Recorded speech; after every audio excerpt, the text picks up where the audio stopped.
All right, welcome to the End Zone YouTube. Let's move the chain. Just had an exciting week 6, of the CFL. Probably the most exciting week of the CFL, maybe of my lifetime and yours. So, whether you're joining live or later, we're going to talk some CFL action, and we got Coach Phil with us once again. Coach Phil, how you doing? I'm doing good. How you doing, brother? I'm good. Everybody, make sure to go follow Coach Phil. Did you on your way to making it to 1,000 subscribers? Yep. I only need, as of right now, let me make sure I get the right number. And you know what's something funny? The Edmonton Elks actually commented on my one of my posts. I'm only 90 away. Only 90 away. So y'all go follow him on all social media, including YouTube. We'll go ahead and get started. Don't want to waste y'all's time. First and foremost, it is CrumMania for the CFL because that game was the most incredible football game, CFL, NFL, or college that I've watched. I feel like since the kick six Auburn versus Alabama, it was absolutely incredible. Just what happened. You watched the game, you saw it happen. Why don't you kind of take us through your thought process watching Dustin Crum pull out the most clutch football game of his lifetime and any quarterback's lifetime? Well, first, I just want to say that kick six, as an Alabama fan, that hurts the most, just to even be reminded of that. But thank you. I would say that game was by far amazing. Just the comeback, the way it happened. And I think a lot of people, when they talk about the game, they obviously talk about Dustin Crum's touchdown, the 2-point conversion, and then the game-winning touchdown. But you got to give credit to that defense for stepping up in the crucial moments with the interception and also the sack, and only allowing Winnipeg to get a field goal on their initial drive in overtime. That's a tough offense to stop. So hats off to them for what they were able to do as a unit, man. That they played everything early on was crazy. He got sacked 6 times. They weren't really moving the ball that well, but for some reason, those last 2 minutes, they brought it together and persevered. And that all the credit in the world has to go to head coach Bob Dice, to get them guys to rally and make plays and step up against the dominant Winnipeg team. That's tough. That's what just football in general is about. It's coming together. Even if you don't play a complete game, if you can come back in the fourth quarter, get that game to overtime when you're hot, you can easily win the game. And he scored with time winding down to get to overtime, which was incredible, then winning in overtime on a rushing touchdown. I'm excited to see how he does. We'll move on into some of the power rankings. Do you disagree or agree with the CFL's official power rankings? Okay, top 3 I'm okay with. It's that 4 to 7 range that I'm kind of shaky on. But I think Hamilton should move up over my Rough Riders just off of the win and also them playing very well as a team, Hamilton. My Rough Riders, we got work to do, man. We got a lot of work to do. Ottawa, yes, deserves to be where they are. Montreal is cool. Calgary, yes, I'm okay with that. Other than that, it works for me. Yeah, Calgary's defense is very strong. For the lack of offense that they have, they make up for it defensively. And then with your power rankings also, do you put in the fact that some of these teams are missing quarterbacks after this week? Like, how confident are you in Mason Fine with Saskatchewan now? I don't know how confident I am. I loved him in college, but in the CFL, I really don't know how he's going to fare next week. Hamilton now, they've also got another just terrible quarterback situation in terms of injuries. I'm excited to see Taylor Powell, but it's just been bad in the CFL with these injuries. But this is the time for young guys to step up, so it'll be interesting to see. Oh, yeah. All right, we'll go ahead and move on to our quick picks of the week. So we'll start with Edmonton and Winnipeg. Do we finally get an upset here?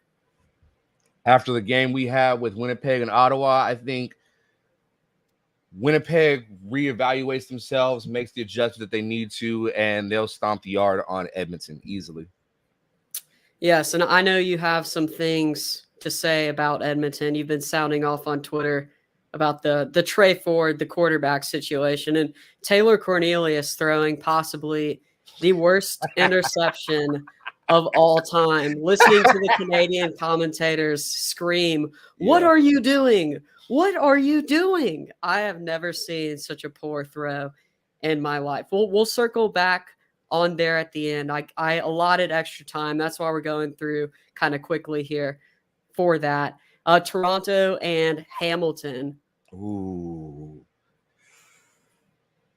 So far, this might be the best challenge that even when they played BC, that still was a challenge, but it wasn't like up to par because of Vernon's performance. This might be the toughest challenge that Toronto's going to face now so far in the early part of the season. But I'm going to say Toronto pulls it out, but Hamilton's defense is going to give a fight. Okay. Yeah, I'm also excited.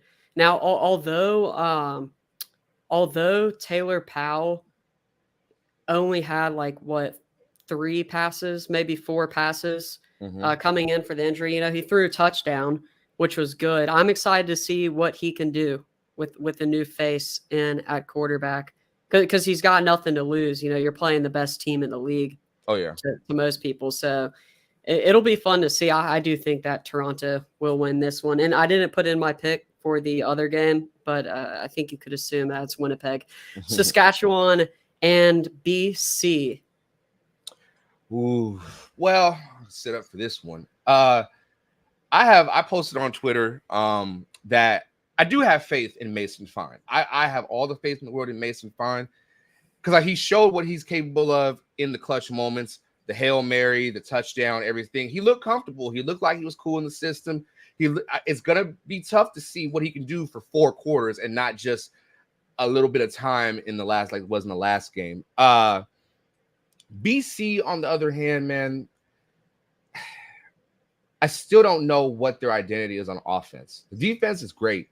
The offense, I don't know what they want to be, but to go up against Saskatchewan,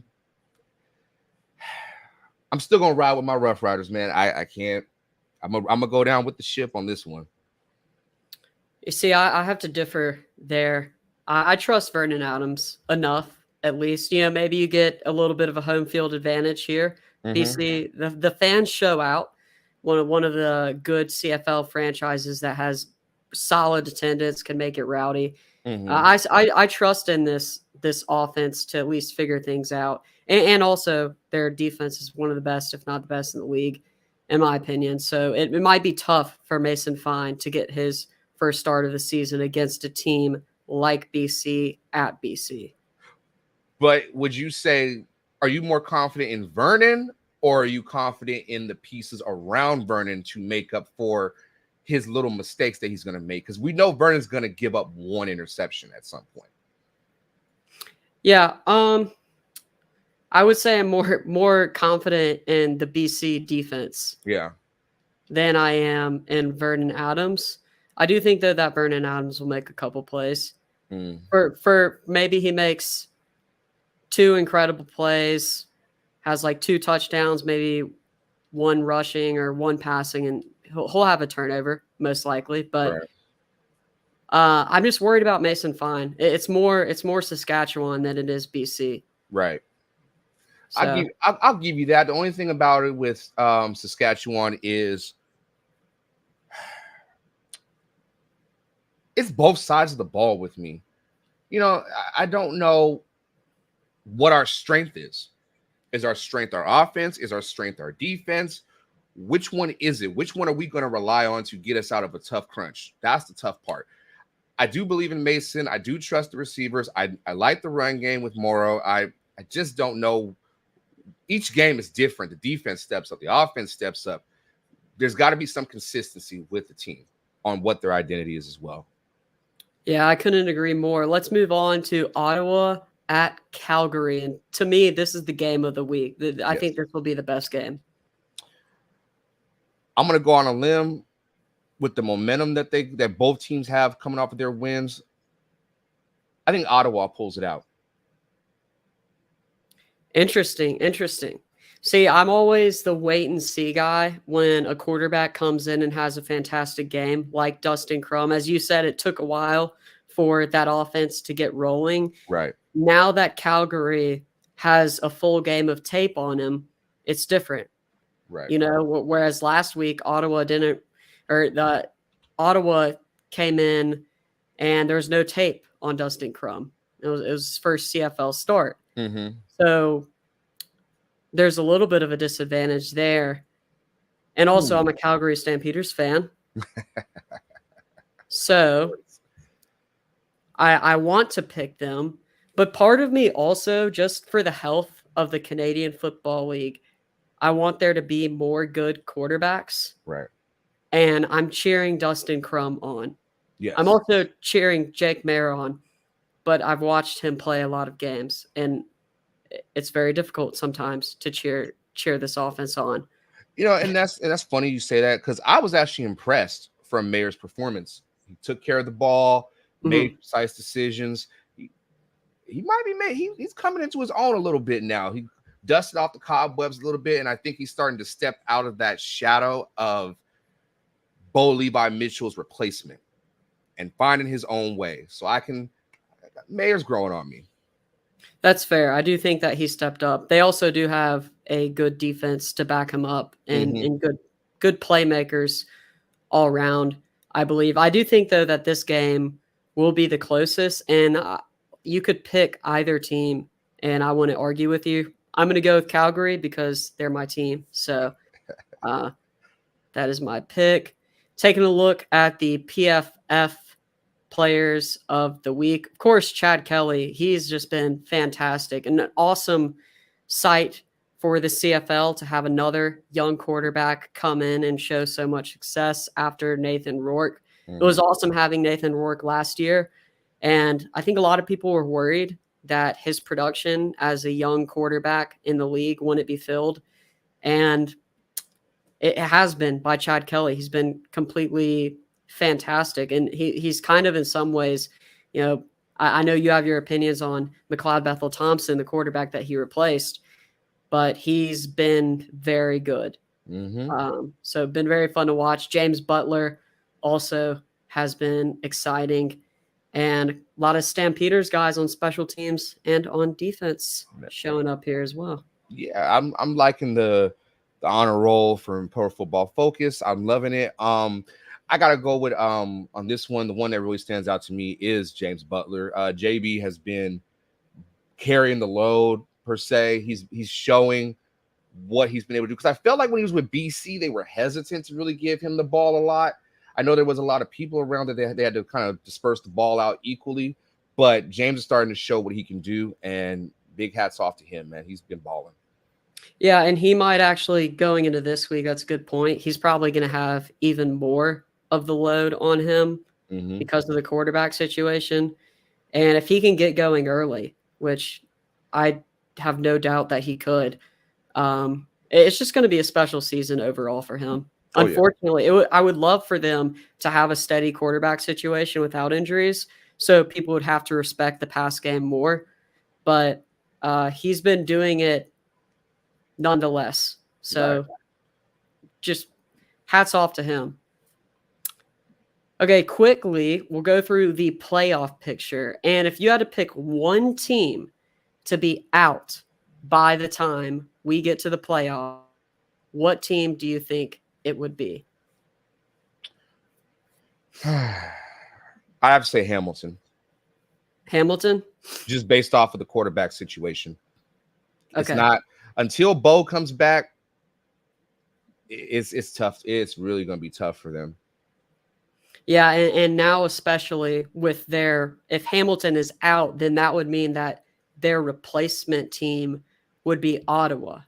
Ooh. And coming off of Ottawa's incredible game with Crum, like say Crum is that guy, then, well, that would be a pretty hot pick. Oh yeah, definitely. And Ottawa, with the momentum that if everything ended today and they were about to start the playoffs tomorrow, man, Ottawa might be able to sweep a couple teams, man, and get to the Grey Cup. I think that they're that underrated that they could shock a couple people. Yeah. Now, so the only problem is looking just at the division records on the Eastern Division. So that side, Toronto 2-0. It's safe to say that they're a lock at this point in the division. Just not even numbers wise, just in terms of play. Correct. Montreal is 2-1 in the division, 2-3 overall right now. So Montreal is looking pretty healthy to make it in. Hamilton 1-2, Ottawa 0-2. So Hamilton and Ottawa are kind of neck and neck here. You know, it's it's anybody's spot right there in the East, I think. If health is going to be this thing and play a big factor for either between Ottawa and Hamilton, I'm pushing my luck with Ottawa easily. Okay, and I'll make my pick just to make it fun. I'll go to the other side. And the other side is tough because when we're looking at the division records right now, you have BC. BC is 3-0, 4-1 overall. They've had a fantastic start to their season. Winnipeg is 2-1 in the division, 4-2 overall. Also a strong season, and I don't see the Winnipeg Blue Bombers dropping out of the playoff race. Saskatchewan's interesting. They're 3-2 in the division and 3-2 overall. So they've only been playing division games. Edmonton's out 0-3. I don't, and they're just a football team that I don't think could string off wins. Calgary is 2-3 right now. They're 1-3 in the division. So they're 2 games back behind really Saskatchewan, I believe. So Calgary has a chance to make things interesting if they can string off wins, which, of course, I would love to see. Do I think they could overtake Saskatchewan? I kind of do. Again, I'm biased, but, and I know you're not going to like that. No, you're fine. You're fine. But I think it's certainly possible. Again, the problem is, and why I hesitate to say that, is to win more games in their division, you can't only beat Edmonton and get in, right? Yeah. You're not only going to have to beat the Rough Riders, but you're going to have to get wins over Winnipeg and BC. And that just makes me less confident. So I would agree with you on your pick. I just wanted to put some perspective on the Western Division side for any fans with teams on that side. I think the West is it's not clear cut as people think it is. You know, I think I kind of have to agree with you when it comes to Calgary. They've already beaten Saskatchewan, but Saskatchewan's already beaten them. So it's a tiebreaker right now. If it ended today, they'd have to have similar like baseball. They got to have a wild card game or something, because when them two play, it comes down to the wire, and the fans deserve to see that. Who's going to play Winnipeg to go on to play BC? That's what I would see. That's what I would love to see. I can pull up the schedule real quick. I got the schedule right here as well. But if you got it already, go ahead. I'm still pulling it up. We're on week 7 right now. So next week they play the Red Blacks.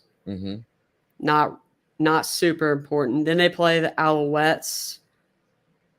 Then the Argonauts, Lions, Blue Bombers. So they still have the Elks twice on their schedule. That helps. And they do play. So they'll play the Rough Riders October 13th, and they host. That it'll come down to the wire in the West. I really do think that. It's going to be those last 2 weeks of the season. Who's going to do what? That's what's going to come down to.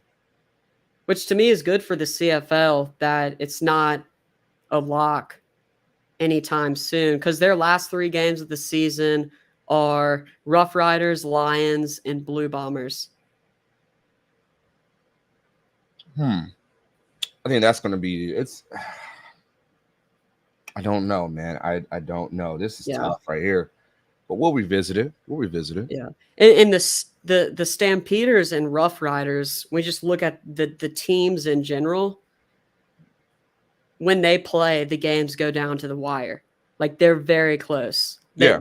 Both games could have gone either way. It's always that one last play that you wish you could take back. And quite honestly, like even just the last game between Saskatchewan and Calgary, people think it's the field goal that was the defining factor. It's not just that. It was that catch that I call him Hakuna Matata, but he made a great catch because we can't tackle. We couldn't tackle. And it comes down to the little things that you can do as a team.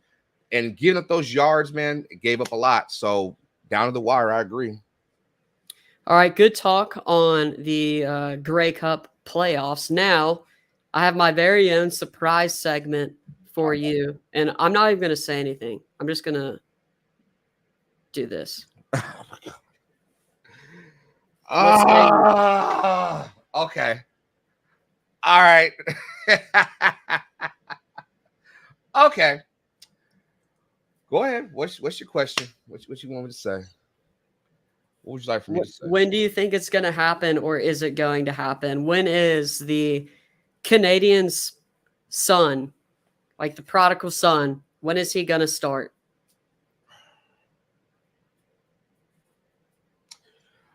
Okay. Honestly, as honest as I can be, it's gonna take something from the higher ups to say we need to start Trey Ford.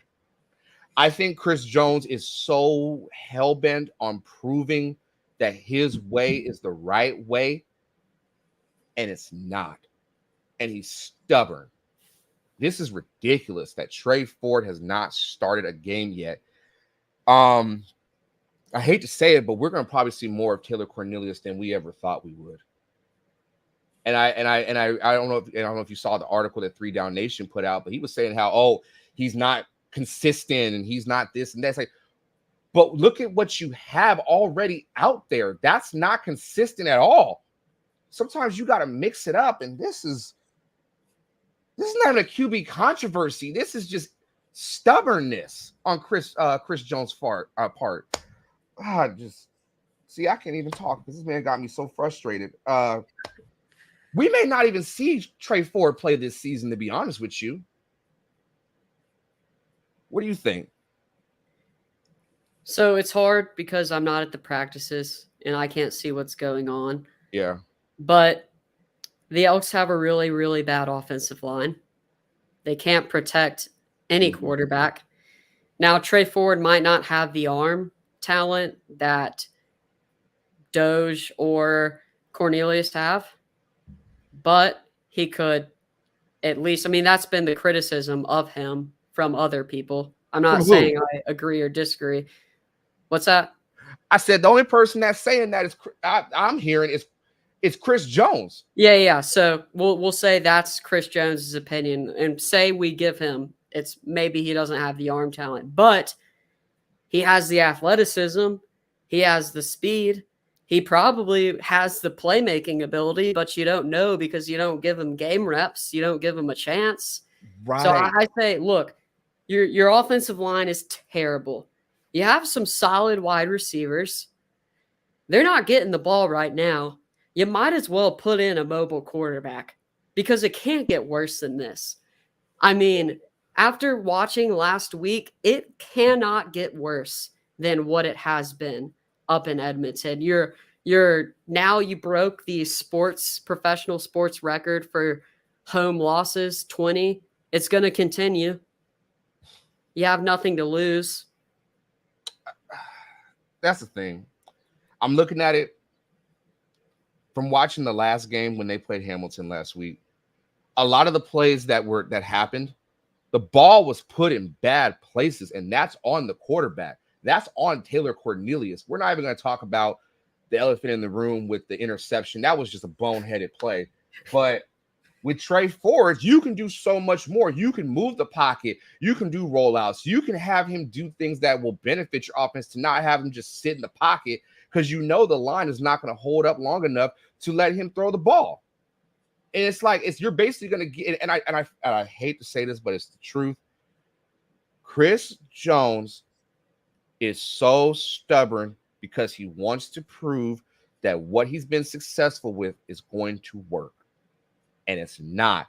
Look at what Ottawa's done with Dustin Crum. Look at what BC, even though Vernon had the 6 interception game, look what their offense can do when everything is moving. Look at Winnipeg. They keep their thing. They keep their core plays, but they drill them into you. And then they feed Oliveira the ball to run out the clock. Like that, they manage the game so well. I don't know who's managing the game for Edmonton, but dude needs to fix it and give Trey a chance with the ball in his hand. The dude can make it happen. Yeah, I agree. I agree. And that's basically my point is you need a mobile quarterback right now. You cannot protect Trey Ford. His athleticism can be an asset to you. The fact that you don't even have packages for him right is what is concerning to me. Mm-hmm. Like, you don't even have packages. Like, okay, given he can't throw, you don't have any types of, like, anything. No, like, cool, like, I just don't get it. I just don't see, like, you talk about packages. Hell, even Saskatchewan has a package for Shea Patterson. And we talked about Shea Patterson last week, like, for a quick second. I think Shea Patterson is garbage. He's on my team. But they still put him in there for short situations. Why can't you put Trey in there on certain third downs or certain third and shorts, certain situations that will get you more yards? And if you want to put, unfortunately, put Cornelius back in there, fine, or just give him a chance. How can you expect somebody to get game reps and all you say is, oh, he can't do it in practice? Well, practice, you can't do the same thing in practice. People talk about, oh, game situation at practice. It's not the same. The environment's not the same. The reps are not the same. You only can get experience from being thrown in the fire. Let him learn and let him make the mistakes that he needs to grow and get better. Yeah, you're not going to find out if he's not playing. And even last season, when he went 15 for 26, where a touchdown and interception and 67 rushing yards, and they won. I can understand if dude had a Vernon Adams 6 interception game. All right, you got a lot of work to do. We got to develop you more. But it seemed like he wants Trey to just develop himself.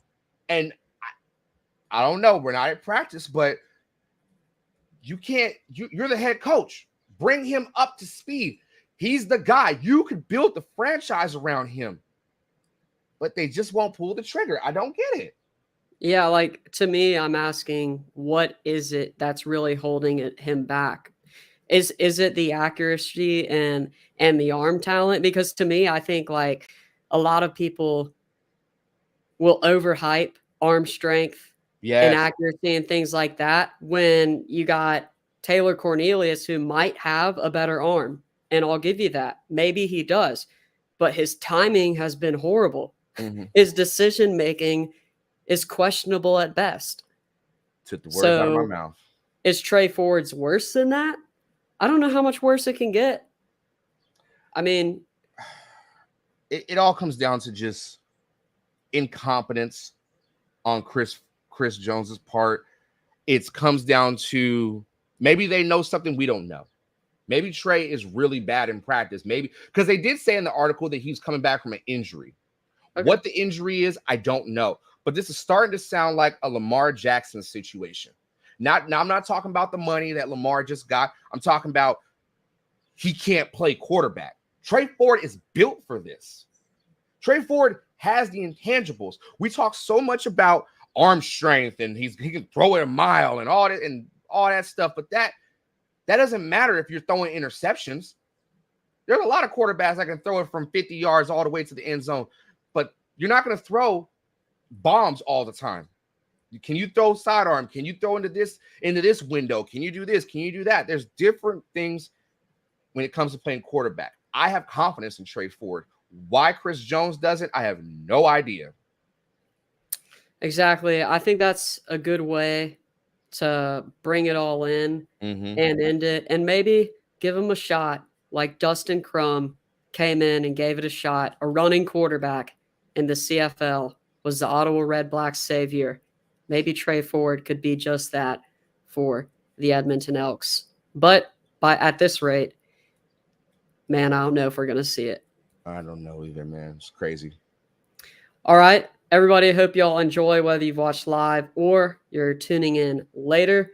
Thanks for joining the broadcast. Make sure to like, subscribe, comment, and also follow Coach Phil on YouTube, Twitter, and Instagram. Thanks for stopping by. All right, y'all. Take it easy, y'all.